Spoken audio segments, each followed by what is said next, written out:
ठाण्यातील पोखरण रोड क्रमांक 2 परिसरात गुरुवारी सायंकाळी बिबट्या आढळल्याने नागरिकांमध्ये खळबळ उडाली.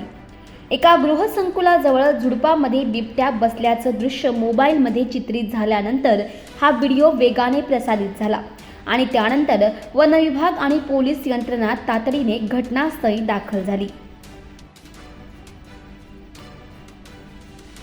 मिळालेल्या माहितीनुसार बेथनी रुग्णालयाच्या मागील बाजूस असलेल्या गृहसंकुलाजवळ सायंकाळी सुमारे 6च्या सुमारास एका महिलेला झुडपात बिबट्या दिसला. तिने तत्काळ मोबाईलद्वारे चित्रीकरण केले. हे चित्रीकरण गृहसंकुलातील रहिवाशांपर्यंत पोहोचताच त्यांनी वनविभाग आणि पोलिसांना घटनेची माहिती दिली. सूचना मिळताच वनविभाग आणि पोलीस कर्मचाऱ्यांनी परिसरात शोध मोहीम राबवली. मात्र तपास दरम्यान बिबट्या किंवा त्याचे पायांचे ठसे आढळून आले नाहीत. खबरदारी म्हणून वनविभागाने त्या भागात पिंजरा आणि कॅमेरे बसवले असून परिस्थितीवर सतत लक्ष ठेवले जात आहे. सुरक्षेच्या दृष्टिकोनातून वनविभागाच्या पथकाने परिसरातील नागरिकांमध्ये जनजागृती केली. बिबट्या दिसल्यास कोणती काळजी घ्यावी तसेच काय करू नये याबाबत रहिवाशांना माहिती देण्यात आली असून सर्वांना सतर्क राहण्याचे आवाहन करण्यात आले.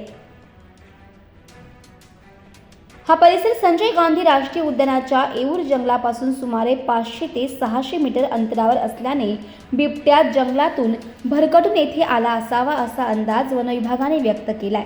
सध्या बिबट्या पुन्हा दिसून आलेला नसून तो परत जंगलाच्या दिशेने निघून गेला असल्याची शक्यता अधिकाऱ्यांकडून वर्तवण्यात येत आहे.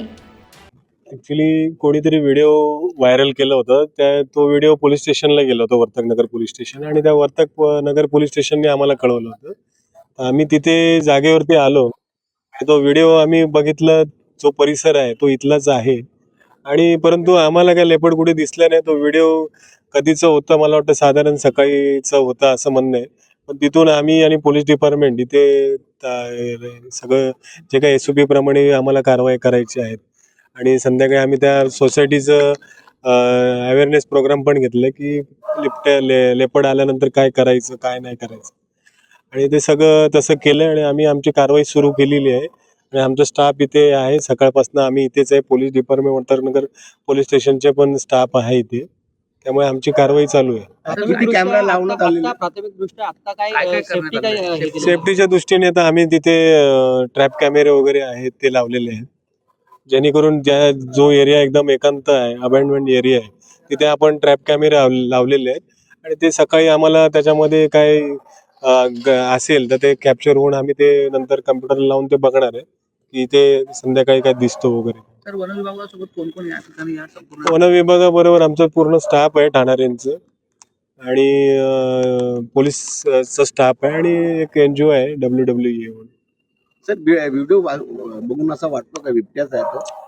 आता व्हिडिओ फारच लांबचा आहे त्याच्यामुळे काही समजत नाही, परंतु प्रिकॉशन घेणं, इकडे त्या सोसायटीच्या लोकांचं काळजी घेणं, त्यासाठी वन विभागाचं कर्तव्य आहे. त्यामुळे आम्ही इथे सगळं आमचं जे काही कारवाई करायची आहे, जे काही प्रिकॉशन घ्यायचे त्यासाठी आम्ही इथे आहे.